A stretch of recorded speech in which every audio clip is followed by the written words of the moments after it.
Hey guys, it's Casey and welcome back to my channel, my miserable channel where I detail my miserable life.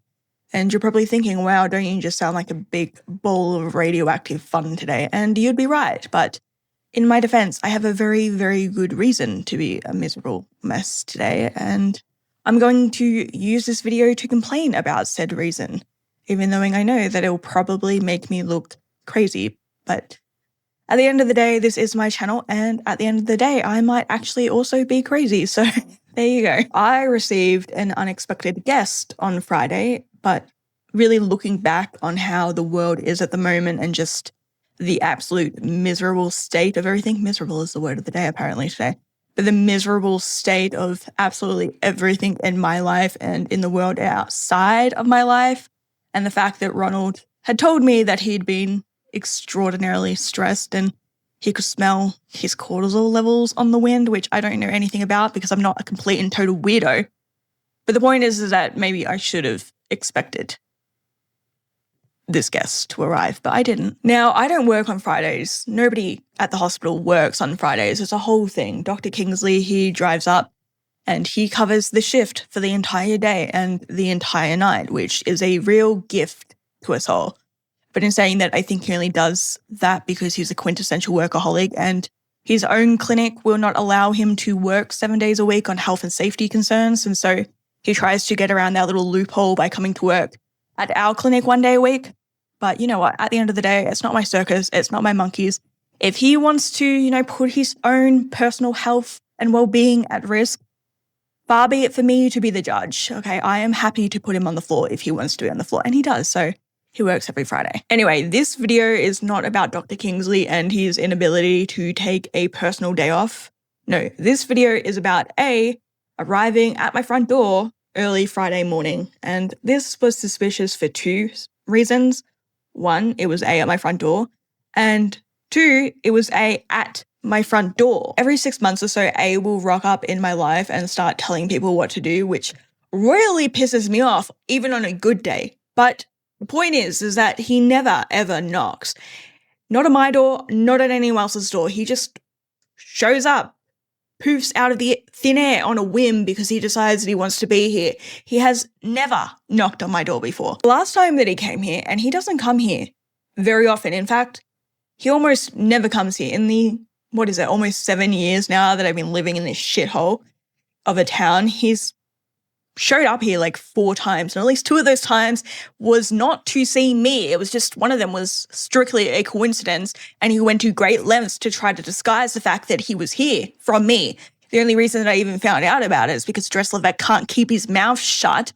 And so, I was like, wow, here you are in my shitty little town. Amazing. But the point that I'm trying to make is that he does not knock on the door. The last time that he showed up, which I think was when? There's a video on it. I think it was like several months ago.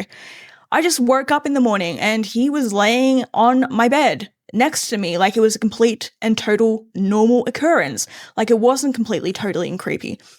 But yeah, so the fact that he came and he knocked on my door like he was a normal guest waiting to be welcomed in to my humble abode sent warning sirens off in my head. Just danger, danger, Will Robinson, danger, which naturally I elected to ignore because I wasn't about to have a conversation with him on my doorstep where my stupid neighbors could overhear because I've got old farmers, retired farmers on that side, and I've got tradies who work in the mines on that side.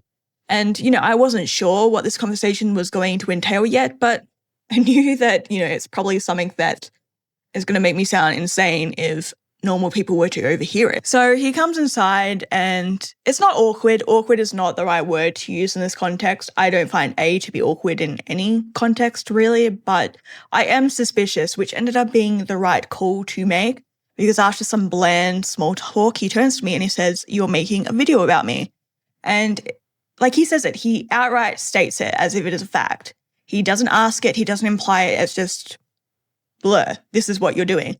Which he was right. He was absolutely right. I was planning on making a video about the fundamentals of omnipotence.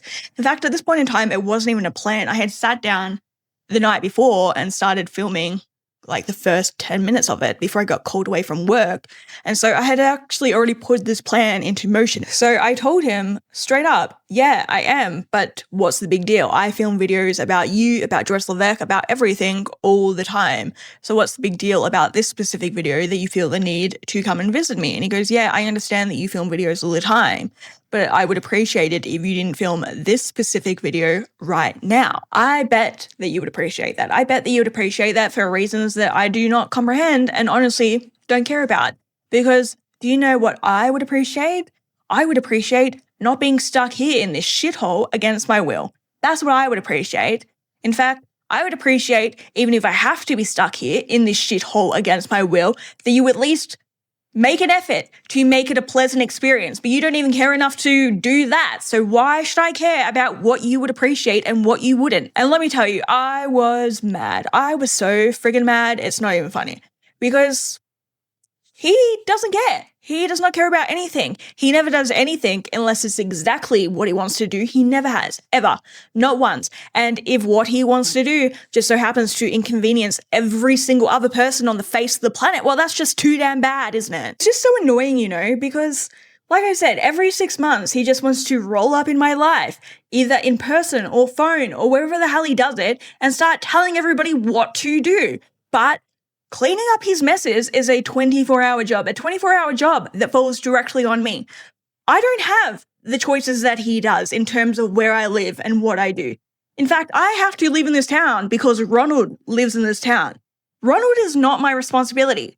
I have nothing to do with Ronald, other than the fact that he is A's responsibility and A doesn't want to deal with him, and so all the games and nonsense falls onto me to take care of. In the exact same way that I was the one who had to end up dealing with Dr. Hewitt and BD and all the other weirdos who end up rolling into my hospital and into my town and into this and into that, looking for him. They're all looking for him, but he doesn't want to deal with it, so he cloaks himself, and so they end up coming to find me and harassing me because I have the misfortune of having his misfolded proteins in my brain, which is completely, again, his responsibility and his fault, and he should be the one who's dealing with it. But he refuses to, and so I have no choice but to be the one. And he didn't even pre-warn me about BD. That's the most annoying part of it all. He just let me go on thinking for 3 years that this guy was my friend. And I can trust him, right? I can trust my friend. No, I cannot. But do you think A decided to, give me a heads up? Hey, maybe don't trust the nerdy fat guy in your town. No, he just said, hey, you know what? Let it be a surprise. Let it be a surprise when he tries to unalive her. It will be exciting. It will be a thrill. I don't know. Maybe it was always just intended to be some kind of twisted lesson to me about not being smart enough to put 2 and 2 together and question why anybody in their right mind would ever decide to open a tabletop board game shop / internet cafe in my shitty town. But the thing is that it did occur to me. It occurred to me every single time I stepped foot in that shop. Isn't it weird that someone would open it here? It makes no sense because here, people don't play Warhammer for fun. People do meth in the winter for fun. That's the kind of town that we live in. But hey, I don't play Dungeons and Dragons, and so I have no idea what goes on in the mind of a Dungeons and Dragons player. For all I knew, he won the lottery, and this was his life dream. I didn't question the matter because I had no reason to question BD as being anything more than just the local fat nerdy guy with, yes, sometimes questionable personal hygiene issues, but otherwise coming across as some really fun, cool, sometimes wise older brother figure. I had no reason to question that, and A never gave me any reason to question that, so why would I question that? I don't know what goes on in the head of a Warhammer player. I don't. Because why would I? Surely if BD was some sort of ancient, malevolent being, A would give me the heads up about that, right? Am I wrong to expect that? No, I don't think that I was wrong to expect that, other than the fact that technically I was wrong to expect that because he didn't do it. But I don't think that I was wrong to expect him to do it in the first place. So actually, my mistake was not trusting BD. My mistake was expecting A to act like a pal and say, hey, watch out for this one. There's something fishy going on, and I'm not talking about his unwashed armpits. And he says to me, it's not so bad. Yeah, it's not so bad for you and your little beachside house doing absolutely nothing meaningful with your life all day, because you don't have to do anything meaningful with your life all day on account of you can just pull money out of thin air, which is a very nice life if you can have it. But unfortunately, I cannot have that life. I cannot enjoy that life because you have ensured that it is not available for me because you need me to be here as your Ronald shield. According to A, that is my one and only purpose in this life, to clean up after his messes, both here and at home. And it's misogynistic too, because it's always me. I'm always the one who has to clean up his messes. And it makes no sense because I'm not alone there. Ilya's right there too, and yet Ilya always gets to go off and do whatever the hell he wants to do without a second thought or concern in the world, even though Ilya is a lot more responsible for A's life problems than I ever was or ever could be. But no, he gets to just run off into the sunset doing whatever he wants whenever he wants to do it, while I'm stuck here cleaning up mess after mess after mess. And A says that it's because Ilya just wouldn't do it. But you know what? I try not to do it. I don't want to do it either. But when I refuse to do things, he just makes life even harder and worse for me. So it's not really an option. How do I get that choice to just choose not to do anything by refusing to do it? But no, I don't even get to do that here, let alone at home. Here, I'm stuck working 60 to 80, if not 100 hours every single week in a job that I hate, in a town that I hate even more. Why? Because A is punishing Ronald by making it so that he can never leave the town's limits, giving him enough money and power to do whatever he wants, but making it impossible for him to leave without someone with enough energy to sustain both him and themselves, carting him along for the ride. Because for such a smart guy, A really doesn't seem to comprehend that if he's using this shitty town to punish Ronald and he's making me stay here to preoccupy Ronald, then he's essentially punishing me too. Or maybe he does realize that and he just doesn't care. To be honest, neither option would shock me. Well, actually, no, I'm lying. He knows exactly what he's doing when he does this, and I know this for a fact because of how things have been set up for me, in that I pay a 70% flat tax rate on my salary. That means that 70 cents out of every 100 cents that I make, come hell or high water, gets taken in tax. No question, no nothing else. It just all gets taken in tax. Nobody else pays this ridiculous tax rate because it is ridiculous except for me. And it is absolutely by design, and I will tell you how I know that it is by design. So during this initial argument that we're having, he snaps back to me at one point and he tells me that I need to stop buying lottery tickets because when the time comes for me to have $20 million, he will give me $20 million. But until that point in time, he has made it so, he has rigged it so that I will never win anything more on lottery tickets or games or casinos than what I paid for the initial investment to buy the tickets. And then he told me that if I didn't heed his wisely sage advice in this area, then he was going to stop doing what he's apparently doing at the moment, which is making sure that I win just enough every single week to reimburse me for the tickets that I already paid for. I'm the one who goes to work for the money. It's my money. I go to work for it 80 hours a week in the stupid job that I hate. I'm the one out of the two of us, the three of us, all of us, who has to deal with the stupid government officials and the stupid psychiatrists and psychologists and stupid scientists who are doing their PhD projects or whatever the hell they're doing. So if I want to spend my money on lottery tickets, I'm going to spend my money on lottery tickets. Leave me alone. I don't care if I never win in my entire life. I honestly could not care less. That's not the reason why I'm buying the lottery tickets. Like, leave me alone. And I told him all this. I told him all of this in much less kind of words, believe it or not. And do you know what he did in response? He dragged me into my bedroom and we sat on my bed and he let me look into his memories, which in all the entirety of the many, many, many years that we have known each other, not once has he ever allowed me to do this. Not once. Not even a glimpse. And no joke, we sat on my bed from 11 a.m. to 7 p.m. without a break as he poured a lifetime of intense traumatic memories into my head. And I'm crying because of course I am. I never ever cry at anything other than seeing people's childhood traumas. At which point I just become a full-on weeping angel, just squish, squish, squish, tears, tears, tears. Boo-hoo, boo-hoo, full-on sobbing. I'm a mess, it's a thing. And by the time we're finished, I am exhausted. Physically, mentally, emotionally, spiritually exhausted. fully drained and starving. And so A asked me what I want for dinner, and I don't know what I want for dinner. I don't have a clue in the world because, again, I live in the shittest town known to humankind, and even the 24-hour gas station closes at 6 p.m. So in terms of my town, it is quite late now because we're going on 8 o'clock. And anything that is left open at 8 o'clock, I don't want to eat at for health reasons, not heart health reasons, but shut down by the health department health reasons. And Dave's like, no, if you could eat anything in the world right now, what would you want to eat? And I was like, you know what? After everything that you have put me through today, all I really want in this moment in time is McDonald's. Disgusting? Absolutely. But when you are spiritually and emotionally drained in the way that I am, that is all you want to eat. Just simple carbs and sugar and salt and a lack of any complex flavors. It is absolutely delicious in that emotional headspace. And he's like, okay, then let's go to McDonald's. And I don't think I need to say it, but I'll say it anyway. My town does not have a McDonald's. Not least of all because, you know, if there was McDonald's, it would almost certainly fall victim to an armed robbery every other Saturday night, but I digress.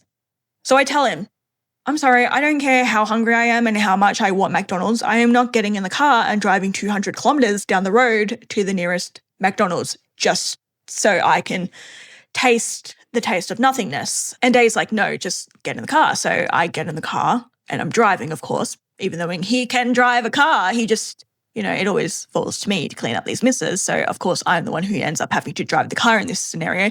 And he's just sitting beside me giving me instructions like, turn here, take a left here, take a right there, that kind of thing. So as we're driving, I start coming out of my haze of having observed his memories. So as that all starts to fade, I start feeling a little bit stupid because it occurs to me that I have just been emotionally manipulated by his Jasper Hale-esque powers.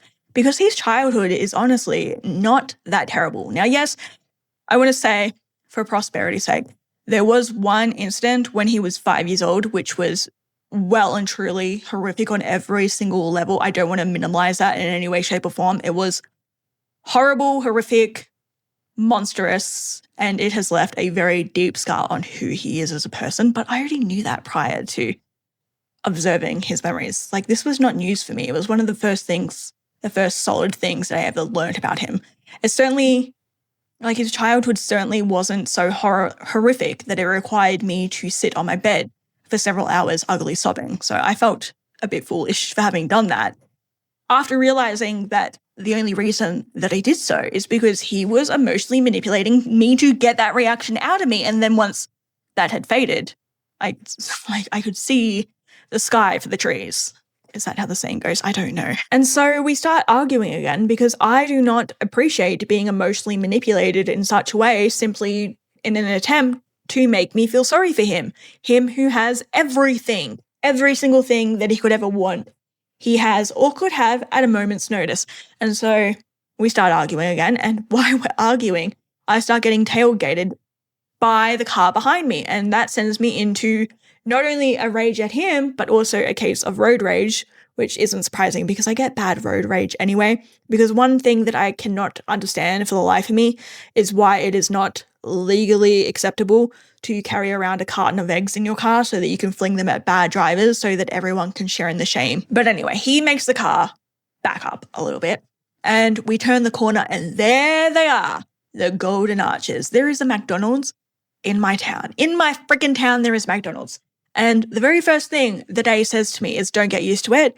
It's only here for the weekend. It's going to go away. Because of course it's going to go away. He can't even throw me a freaking bone of allowing me to keep the McDonald's. Because apparently, according to him, allowing me to keep the McDonald's in my town would just be too odd because my town is not a suitable location for a McDonald's.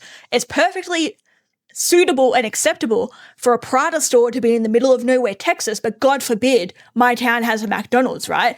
Which doesn't even make sense. It wouldn't even be controversial. Yes, a few people might drive through and say, wow, this is an odd location for a McDonald's, but that is about as extreme as it would go. And then they would look around the town and they would see that everyone in the town is a fatty, including me. So actually, it makes logical sense for my town to have a McDonald's. It was good McDonald's too, damn. It was good McDonald's. I'm talking crispy Coke and perfectly salted chips and gooey melted cheese and fresh nuggets that were fresh without being spongy, and the McFlurry. Oh, the McFlurry, it didn't even taste like ice cream. It just tasted like pure Cool Whip. That's how good it was. It was the type of McDonald's that you get like once in a blue moon and it keeps you chasing that purple dragon forevermore, just hoping to relive the experience, even knowing every other McDonald's that you have after that is just pure garbage. That's what I'm talking about here. Actually, on second thought, it might be a good idea that my town doesn't have a McDonald's. And then the cherry on the cake is that we get home, we finish eating our food, and I'm still in a really bad mood. And so I tell A, damn you, I'm going to film the video. And he's like, please don't film the video. I'm like, no, screw you, screw everything. I'm filming it right now. And so what does he do? He turns out all the lights, not just in my house. He turns out every single light in like an 80-kilometer distance. The whole town has gone dark. The hospital has gone dark if it wasn't for the generator, which thankfully we have a generator up there. But everything is just pitch black in my town. You can see the stars in a way that city people will never see the stars in their entire life. The way that the dinosaurs saw the stars, that is the kind of starlight that we had in my town. And so he left it off from, I think it was about 10:30 to 3:30 in the morning. And the worst part is he didn't even bother retconning it when he left. He just allowed it to stand on record that we had no light for that entire period of time. So everyone in my town, even now, is like, what caused that blackout? We can't find a cause for it. Well, of course you can't find a cause for it because he was too lazy to put a cause to it. I don't know. It was not a good time. Anyway, that's my rant over and done with. I don't have anything more to say. I did finish the video. If you want to watch the video, I will put it up here. I don't think it's the best work that I've ever done, but you're welcome to watch it all the same. Anyway, this is Casey signing off for the night. As always, stay weird out there, stay safe, and good night.